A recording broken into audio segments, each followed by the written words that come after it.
எங்க தண்ணி வருதோ இல்லை அங்க தண்ணி வரணும். காவிரி சொன்னேன். வணக்கம். உதயநிதி அப்படின்னு நமக்கு ஒரு எதிர்கட்சி தலைவர் இருக்கார், தெரியுமா? எத்தனை பேருக்கு தெரியும்? அப்படி ஒருத்தர் இருக்கார். எப்பயாவது எங்கேயாவது யாராவது எழுதி கொடுத்த பேப்பரை தூக்கிட்டு வந்து ஏதாவது பேசிட்டு போவார். அவர் தான் நம்ம உதயநிதி அப்படின்ற எதிர்கட்சி தலைவர். அவர் என்ன பண்ணியிருக்கிறாருன்னா, தஞ்சாவூரில் ஒரு போராட்டத்தை அறிவிச்சிட்டார். என்ன போராட்டம்? காவிரியில் நீர் வர்றதுக்காகவும் இந்த மேகதாது அணைக்காகவும் ஒரு போராட்டம் அறிவிச்சாச்சு. இந்த போராட்டம் பண்ணுறதுக்கு ஒரு வாரம் முன்னாடியே முடிவு பண்ணியாச்சு. முடிவு பண்ணி அவருக்கு எழுதி கொடுக்குறா ஒருத்தர் இருப்பார் இல்லையா, ஏன்பா எழுதி கொடுப்பா, நான் ஏதாவது பேசணும், ஏதாவது மக்கள்லாம் கைத்தட்டுற மாதிரி பேசணும், ஏதாவது நல்லா எழுதி கொடு அப்படின்னு எழுதி கொடுக்க சொல்லியாச்சு. அவருக்கு எழுதி கொடுக்குற அந்த ஆளும் எழுதி கொடுத்தாச்சு. இவரும் அந்த பேப்பர்லாம் படித்து பார்த்துட்டு, வா இதை நான் பேசுகிறேன், கைத்தட்டலை அழுறேன் அப்படின்னு முடிவு பண்ணி வச்சுருந்தார். அந்த நேரம் பார்த்து கர்நாடகாவில் சரியான மழைன்னா அந்த மாதிரி மழை.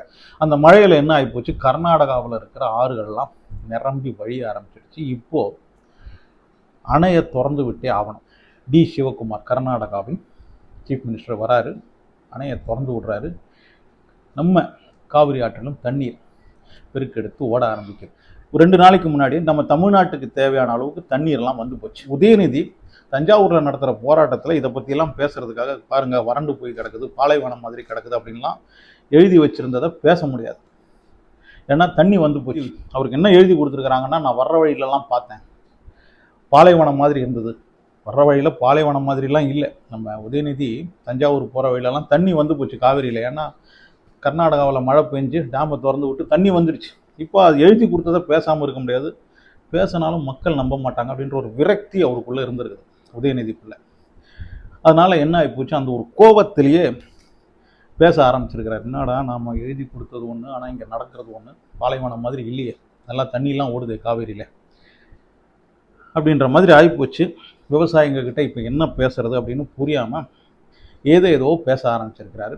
அப்படி அந்த பேச்சின் விரக்தியில் ஒரு வார்த்தையை விடுறாரு. என்ன விடுறாரு அப்படின்னா, எங்கே தண்ணி வரலனாலும் பரவாயில்ல, அவருக்கு அங்கே தண்ணி வரணும், சிஎம்க்கு அங்கே தண்ணி வரணும் அப்படின்ற ஒரு வார்த்தையை விடுறாரு. அப்படி சொல்கிறதுக்கு முன்னாடி அந்த கூட்டத்தில் இருக்கிறவங்க, அந்த வீடியோவை நீங்கள் பாருங்கள், த்ரிஷா அப்படின்னு கத்துவாங்க. அப்போ தான் இவர் சொல்லுவார், எங்கே தண்ணி வரலனாலும் பரவாயில்ல, அங்கே தண்ணி வரணும் அப்படின்னு சொல்கிறார். காவிரியை தான் சொல்லியிருக்கிறார். யாருக்கும் எந்த டவுட்டும் இல்லை, அவர் காவிரியை தான் சொல்லியிருக்கிறார். யாராவது தப்பாக நினச்சிங்கன்னா அப்படி கிடையாது. உதயநிதி சொன்னது காவிரியில் தண்ணி வரணும் அப்படின்றதுக்காக தான். ஆனால் முரண்பாடாக சொல்லியிருக்கிறார். ஏன்னா சிஎம் விஜய்க்கு எங்கே தண்ணி வரலனாலும் பரவாயில்ல, அங்கே தண்ணி வரணும், அது காவிரியில் வரணும் அப்படின்னு அப்படி ஆசைப்படுற சிஎம் விஜயாக இருந்தால் நீ ஏன் போராட்டம் நடத்துகிற? அந்த போராட்டத்துக்கே நீ வந்திருக்க மாட்டேன். சிஎம் விஜயோடைய ஆசை அதுவாக இருந்ததுன்னா நீ போராட்டத்துக்கே வர வேண்டிய அவசியம் இல்லை. ஸோ ஏதோ டங்கு ஸ்லிப் ஆகிடுச்சுன்னே வச்சுக்கலாம். நீ அப்படி தான் சொல்லியிருக்கிற, நீ காவிரி ஆற்றுல தண்ணி வரணும், அதுதான் சிஎம்மோட ஆசை அப்படின்னு தான் பேசியிருக்கிற அப்படின்னா வச்சுக்கோ. காவிரியில் தண்ணி வரணும் அப்படின்றது சிஎம்க்கு மட்டும்தான் அந்த ஆசையாக இருக்குமா? எதிர்கட்சி தலைவருக்கு இருக்காதா? இல்லையா? எதிர்கட்சி தலைவருக்கு அதுக்கு மேலே ஆசை. என்ன ஆசைன்னா, எதிர்கட்சி தலைவருக்கு தண்ணி வரும்போது அவருக்கு காட்டணும். காவிரியை சொல்கிறேன், தண்ணி வரும்போது அவர் பார்க்கறது ரொம்ப பிடிக்கும். காவிரியை சொல்கிறேன், காவிரியில் தண்ணி வர்றதை பார்க்கறதுக்கு ரொம்ப பிடிக்கும் நம்ம எதிர்கட்சி தலைவருக்கு. இன்னும் சொல்லப்போனால் ஒரு சொட்டு தண்ணியாக இருந்தாலும் அது அவர் கையில் பட்டதுன்னா அவர் இன்னும் ரொம்ப சந்தோஷப்படுவார். ஒரு கையில் அது அந்த காவிரியை சொல்கிறேன். எதிர்கட்சி தலைவருக்கு தண்ணி யாராவது விட்டாலே அதை பார்க்கறது ரொம்ப பிடிக்கும். காவிரியில் சொல்கிறேன், காவிரியில் இப்படியெல்லாம் ஒரு எதிர்கட்சி தலைவர் பேசுறதுக்கு காரணம் அதிபயங்கர விரக்தியில் இந்த திமுக கட்சி இருக்குது. ஏன்னா அவங்க இத்தனை ஆண்டு காலமாக அரசியலில் நல்லா கோடியாக சம்பாதிக்கிறதுக்குன்னு நிறைய வழிகளை, மக்களை ஏமாற்றும் பல வழிகளை கண்டுபிடிச்சி வச்சுருந்தாங்க. மக்களை ஏமாற்றி பணம் சம்பாதிக்கிற அந்த வழிகளுக்கெல்லாம் தாவேக அரசு தடை போட்டுக்கிட்டு வர்றாங்க. அப்படி இருக்கும்போது இன்னும் ஒரு 5 வருஷத்தில் மக்கள் இதுக்கு யூஸ்டு ஆயிட்டாங்கன்னு வச்சுக்கோங்க. ஆனால் இந்த மாதிரி அரசியலுக்கு பழக்கமாயிட்டாங்கன்னா, தாவேகாவின் அரசியலுக்கு பழக்கமாயிட்டாங்கன்னா, அப்புறம் இவங்க திருப்பியும் இந்த ஊழல்லாம் செய்யும்போது மக்களுக்கு ரொம்ப ஈஸியாக தெரிய ஆரம்பிச்சிடும், ரொம்ப எளிதாக அதை கண்டுபிடிக்க ஆரம்பிச்சிருவாங்க. அது இவங்களுடைய அரசியலுக்கு ஒருபோதும் ஒத்து வராது. அப்படின்றதுனால தான் இப்போவே எப்படியாவது இந்த தாவேக அரசுடைய அந்த ஒரு அரசியலுக்கு முற்றுப்புள்ளி வைக்கணும் அப்படின்ற ஒரு முடிவில் இவங்க இருக்காங்க. இவங்களுடைய அந்த விரக்தி தான். ஏன்னா அரசியலுக்கு இவங்க வந்ததே பணம் சம்பாதிக்கிறதுக்காக தான். கோடியாக சம்பாதிக்கணும், கோடியாக சம்பாதிச்சு வேற வச்சிருக்கிறாங்க, சம்பாதிச்சு வச்சு தான் காப்பாற்றணும். அப்படி இருக்கும்போது இந்த மாதிரி ஒரு அரசியலை விஜய் கையில் எடுத்துக்கிட்டு ஒவ்வொரு விதத்திலையும் லஞ்சம் ஒழிக்கிறதுலேருந்து ஒவ்வொரு துறையிலும் மக்களை ஏமாற்றி பணம் சம்பாதிச்சுக்கிட்டு இருந்த இந்த திமுக அரசுக்கு இப்போ விஜய் செய்யும் இந்த அரசியல் அப்படின்றது வந்து ரொம்ப கோபத்தை வர வைக்குது. ஏன்னா இன்னொரு 5 வருஷத்தில் நான் சொன்ன மாதிரி தான் மக்கள் இந்த மாதிரி அரசியலுக்கு பழக்கமாயிட்டாங்கன்னா அப்புறம் அந்த டிப்பிக்கல் திராவிட அரசியல் இருக்கு பாருங்க, மக்களை முட்டாளா நினச்சிக்கிட்டு இந்த ஒரு அரசு தான் மக்களுக்கான அரசு அப்படின்ற மாதிரி ஏமாற்றி மக்களை வந்து பணம் சம்பாதிக்கும் ஒரு கருவியாக மட்டும் பயன்படுத்தி அதுக்காக மட்டும் அரசியல் செஞ்சுக்கிட்டு இருந்த இந்த திமுகவுக்கு வந்து கண்டிப்பாக இது கோபத்தை வரவழைக்கும். அப்படின்றதுனால தான் இப்போ இந்த மாதிரி நம்ம எதிர்க்கட்சி தலைவர் வாயிலிருந்தெல்லாம் இந்த மாதிரி வார்த்தைகள் வர்றதுக்கு காரணம் அந்த விரக்தி. சரி, அடுத்த மேட்ருக்கு வருவோம்.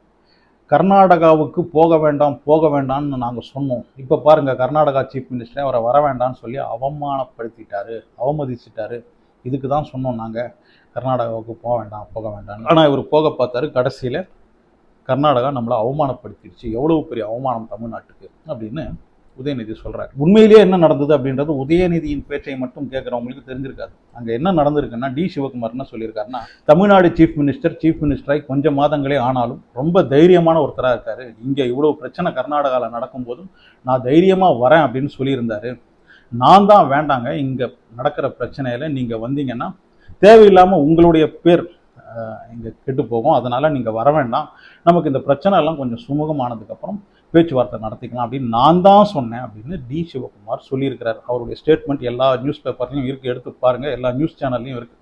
ஆனால் இங்கே அதை திரித்து வேற மாதிரி தஞ்சாவூரில் நம்ம உதயநிதி பேசிகிட்டு இருக்காரு. ஏன்னா உதயநிதிக்கு பேசுறதுக்காக எழுதி கொடுத்தது ஒரு வாரத்துக்கு முன்னாடி, ஆனால் இங்கே நடக்கிறது வேற விதமாக நடக்குது. அதில் எழுதி கொடுத்தது எதுவுமே வரல, அதெல்லாம் பேச முடியாது, ஏன்னா அதுக்கு நேராக எதிராக இங்கே நடந்துக்கிட்டு இருக்கு அப்படின்னும் போது ஏதாவது பேசுவோம் அப்படின்ட்டு அங்கே பேசிட்டு வந்திருக்கிறாரு நம்ம உதயநிதி ஸ்டாலின். ஸோ இந்த மாதிரி தண்ணி வர்றதை பற்றிலாம் ரொம்ப அருமையாக பேசுகிறவர் தான் நம்ம காவிரியை சொல்கிறேன் நம்ம உதயநிதி. அவருடைய தாத்தா கிட்ட திராவிடம்னா என்ன அப்படின்னு கேட்டதுக்கு அவர் ஒரு பதில் சொல்லியிருப்பார்.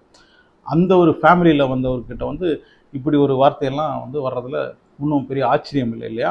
அதுவும் திமுக அப்படின்ற கட்சி அப்படின்னும் போது நமக்கு தெரியும். இப்போ சமீபத்தில் கூட அனிதா ராதாகிருஷ்ணன், இந்த மார்கண்டேயன், அதுக்கப்புறம் ஈவன் ராஜா கூட அந்த மாதிரி தான் பேசுவாங்க. இவங்க கட்சியில் இருக்கிற மிகப்பெரிய பேச்சாளரான இந்த சிவாஜி கிருஷ்ணமூர்த்தி தானே ரொம்ப அருமையாக பேசுவார் இல்லையா? அவர்லாம் இந்த மாதிரி தானே பேசுவார். ஸோ அவங்களுடைய அந்த ஃபேமிலி, அந்த பாரம்பரியம் வந்து இப்படி தான் பேசுவாங்க. எனக்கு என்ன டவுட்டுன்னா, இந்த திமுக காரங்கெல்லாம் அறிவாலயத்தில் கூடி பேசும்போது இப்படி தான் பேசிப்பாங்க போல இருக்கு. ஐயா இன்னைக்கு தண்ணி வருமா, நாளைக்கு தண்ணி வருமா, காவிரியை சொல்கிறேன். ஸோ இந்த தண்ணி விடுறது அப்படின்றது நம்ம திமுகவை பொறுத்த வரைக்கும் ரொம்ப சகஜமான விஷயம்.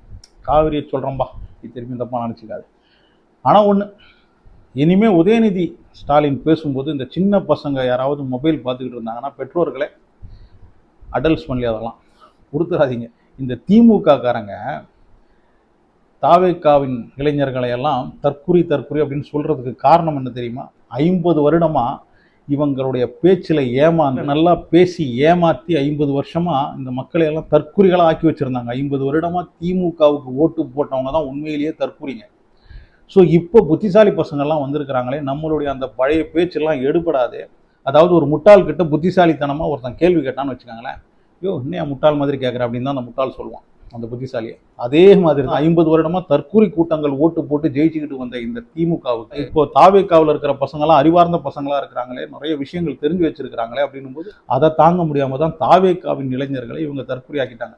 ஏன்னா திமுகவை பொறுத்த வரைக்கும் முட்டாள்களாக இருந்தால் அவங்க புத்திசாலியாக இருந்தால் அவன் தற்கொலை.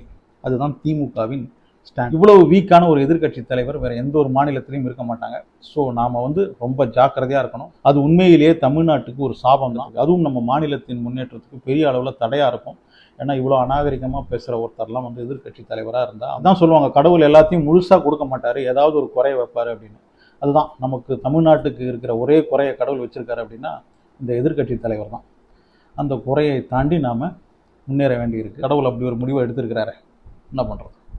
இதை பற்றி உங்களுடைய கருத்து என்ன அப்படின்றத கமெண்ட் செக்ஷனில் வந்து பதிவு பண்ணுங்கள். அனசுடன் சேனலை சப்ஸ்கிரைப் பண்ணி வச்சுக்கோங்க. முடிஞ்சால் லைக் ஷேர்லாம் கூட பண்ணிடுங்க.